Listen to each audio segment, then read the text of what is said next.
प्रिय विद्यार्थियों, आज हम कक्षा 12 हिंदी की पाठ्यपुस्तक अंतरा भाग 2 के काव्यखंड के अध्याय 4 में वर्णित कवि केदारनाथ सिंह द्वारा रचित रचना जिसका शीर्षक है दिशा का अध्ययन करने जा रहे हैं।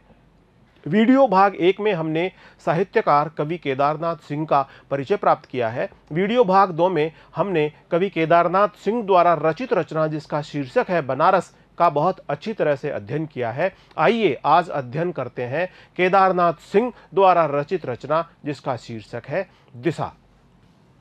केदारनाथ सिंह की दिशा कविता लघु आकार की है और यह कविता बाल मनोविज्ञान पर आधारित है। बाल मनोविज्ञान पर आधारित यह कविता बहुत ही लघु आकार की है, जिसके रचनाकार है आधुनिक कवि केदारनाथ सिंह। इसमें बच्चों की निश्चलता और स्वाभाविक सरलता का मार्मिक वर्णन किया गया है। इस कविता में हम बच्चों की निश्चलता और स्वाभाविक सरलता के दर्शन कर पाते हैं। इस कविता में बच्चों की निश्चलता और स्वाभाविक सरलता का मार्मिक वर्णन किया गया है। कवि ने कविता के माध्यम से यथार्थ को परिभाषित किया है। कवि ने यथार्थ को इस कविता के माध्यम से परिभाषित किया है। वह पतंग उड़ाते बच्चे से सहज रूप में पूछता है कि हिमालय किधर है।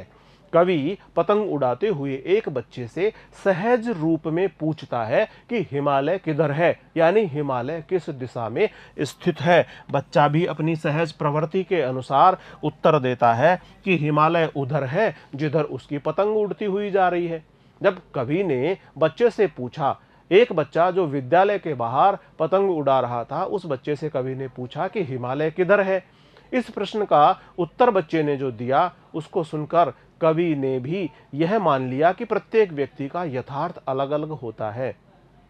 इस प्रश्न का बहुत ही सहजता से बच्चे ने जवाब दिया। अपनी सहज वृत्ति के अनुसार बच्चे ने उत्तर दिया कि हिमालय उधर ही है जिधर उसकी पतंग उड़ती हुई जा रही है। कवि सोचता है कि प्रत्येक व्यक्ति का यथार्थ अलग होता है। प्रत्येक व्यक्ति का यथार्थ उसकी सोचने, उसके विचारने, उसके दृष्टिकोण के अनुसार होता है। इस प्रकार कवि सोचता है कि प्रत्येक व्यक्ति का यथार्थ अलग होता है। बच्चे यथार्थ को अपने ढंग से देखते हैं। बच्चे जिस प्रकार से सोचते हैं, विचारते हैं, परखते हैं, उसी प्रकार से उनके यथार्थ का निर्माण होता है।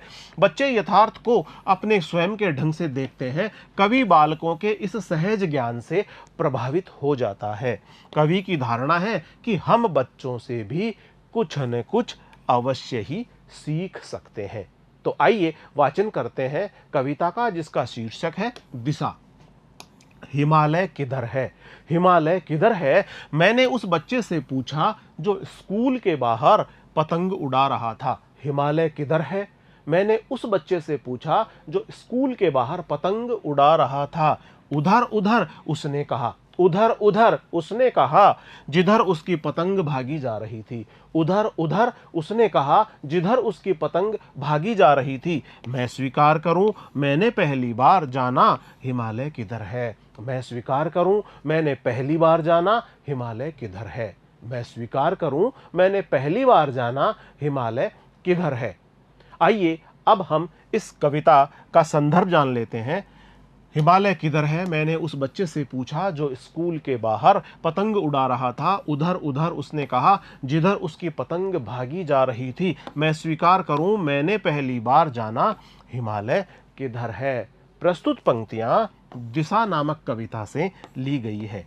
यह कविता आधुनिक कवि केदारनाथ सिंह की रचना है, जो हमारी पाठ्यपुस्तक अंतरा भाग 2 में संकलित की गई है।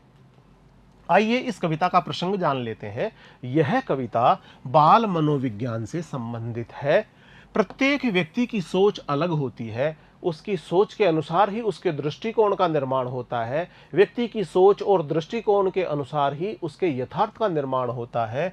यह कविता बाल मनोविज्ञान से संबंधित है। प्रत्येक व्यक्ति की सोच अलग होती है।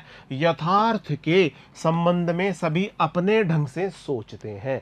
बच्चे भी अपने ढंग से सोचते हैं। तो आइए इस कविता का भावार्थ ग्रहण करें। इस कविता की व्याख्या और भावार्थ ग्रहण करते हुए इस कविता के अर्थ को आत्मसात करने का प्रयास करें। हिमालय किधर है? मैंने उस बच्चे से पूछा जो स्कूल के बाहर पतंग उड़ा रहा था। कवि इन पंक्तियों में कवि केदारनाथ सिंह ने बच्चों के सहज स्वभाव का वर्णन किया है। कवि बच्चों से पूछते हैं, कवि बच्चे से पूछता है कि हिमालय किधर है। कवि बच्चे से पूछता है कि हिमालय किधर है। उस बच्चे से पूछता है जो स्कूल के बाहर पतंग उड़ा रहा था। स्कूल के बाहर पतंग उड़ा रहे एक बच्चे से कवि ने पूछा कि हिमालय किधर है। उधर उधर उसने कहा, और वह बच्चा जो पतंग उड़ा रहा था उसने इस प्रश्न का जवाब दिया, उधर है जिधर उसकी पतंग भागी जा रही थी। जिस दिशा में उसकी पतंग भागी जा रही थी, जिस दिशा में उसकी पतंग उड़ रही थी, उसी दिशा को उसने उत्तर देते हुए बताया कि हिमालय उधर ही है जिधर उसकी पतंग भागी जा रही थी। इन पंक्तियों में कवि केदारनाथ सिंह ने बच्चों के सहज स्वभाव का वर्णन किया है। बच्चे हर बात का उत्तर सहजता व सरलता से देते हैं। कवि कहता है कि मैंने स्कूल के बाहर पतंग उड़ा रहे एक बच्चे से प्रश्न किया कि हिमालय किधर है। बच्चे ने सहजता से हिमालय उधर ही बता दिया जिधर उसकी पतंग उड़ती हुई भागी जा रही थी। उधर उधर उसने कहा जिधर उसकी पतंग भागी जा रही थी। बच्चे ने सहजता से इस प्रश्न का उत्तर दिया और बच्चे ने कहा कि हिमालय उधर ही है जिधर उसकी पतंग उड़ती हुई भागी जा रही थी। हिमालय किधर है? मैंने उस बच्चे से पूछा जो स्कूल के बाहर पतंग उड़ा रहा था। उधर उधर उसने कहा जिधर उसकी पतंग भागी जा रही थी। मैं स्वीकार करूं, मैंने पहली बार जाना हिमालय किधर है। इन पंक्तियों के माध्यम से कवि केदारनाथ सिंह कहते हैं कि मैं स्वीकार करूं। कवि इस बात को स्वीकार करता है कि मैंने पहली बार जाना, कि उन्होंने ये पहली बार ही जाना है। इस बात की जानकारी उनको पहली बार ही हुई है। बच्चे बहुत सहज होते हैं, बहुत स्वाभाविक होते हैं और बहुत ही सहजता और स्वाभाविकता के साथ निर्मित दृष्टिकोण के अनुसार उनके यथार्थ का निर्माण होता है। इस बात को कवि ने पहली बार जाना। मैं स्वीकार करूं, कवि इस बात को स्वीकार करता है। वे कहते हैं कि मैंने पहली बार जाना कि हिमालय किधर है, हिमालय किस दिशा में स्थित है। कवि कहते हैं कि मैंने पहली बार इस बात को जान लिया है कि हिमालय किस दिशा में है। जब कवि ने पूछा पतंग उड़ाते हुए बच्चे से कि हिमालय किधर है, तो बच्चे ने जवाब देते हुए कहा कि उधर उधर जिधर उसकी पतंग भागी जा रही है, जिधर उसकी पतंग उड़ती हुई जा रही है, जिधर उसकी पतंग अटखेलियां खाती हुई नाच रही है, गा रही है, उड़ रही है, भाग रही है, उधर ही उसने हिमालय की दिशा बताई। इस प्रकार कवि कहते हैं इन पंक्तियों के माध्यम से बच्चे का उत्तर सुनकर कवि ने जाना कि हिमालय किधर है, यानी हिमालय किस दिशा में स्थित है। बच्चे ने बताया कि हिमालय उधर ही है जिधर उसकी पतंग उड़ती हुई जा रही है। हिमालय उसी दिशा में स्थित है जिस ओर उसकी पतंग नाच रही है, गा रही है, उड़ रही है, हिचकोले खा रही है और भागती हुई जा रही है। बच्चे का उत्तर सुनकर कवि ने समझा कि प्रत्येक व्यक्ति का अपना अपना यथार्थ होता है। बच्चे का सहज भाव से दिया गया उत्तर सुनकर कवि ने इस बात को ठीक तरह से समझ लिया कि प्रत्येक व्यक्ति का अपना अपना यथार्थ होता है, व्यक्ति का अपना दृष्टिकोण होता है। व्यक्ति अपनी सोच, समझ और परखने की शक्ति के साथ अपने निर्मित दृष्टिकोण से ही अपने यथार्थ का निर्माण करता है। बच्चे दुनिया की हर चीज को अपने ढंग से देखते हैं और बच्चे हर चीज को अपने ढंग से ही देखते हैं। बच्चों का अपना ही हर चीज को देखने का दृष्टिकोण होता है और बच्चों का उसी दृष्टिकोण के अनुसार यथार्थ का निर्माण होता है। इन पंक्तियों में विशेष देख लेते हैं। इन पंक्तियों में बाल मनोविज्ञान का वर्णन है। बच्चे सहज रूप से ही किसी बात का उत्तर देते हैं। भाषा अत्यंत सरल है और हिंदी खड़ी बोली का इसमें प्रयोग किया गया है।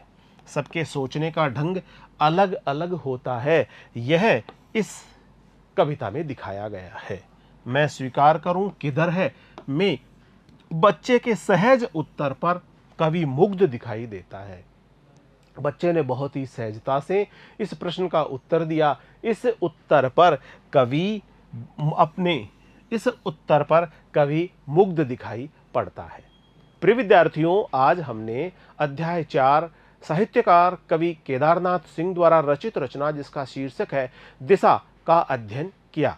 अगली वीडियो में हम साहित्यकार कवि केदारनाथ सिंह द्वारा रचित रचना, पहली रचना जिसका शीर्षक है बनारस और दूसरी रचना जिसका शीर्षक है दिशा से संबंधित अभ्यास प्रश्न लेकर शीघ्र ही आपके समक्ष उपस्थित होंगे। तब तक नमस्कार।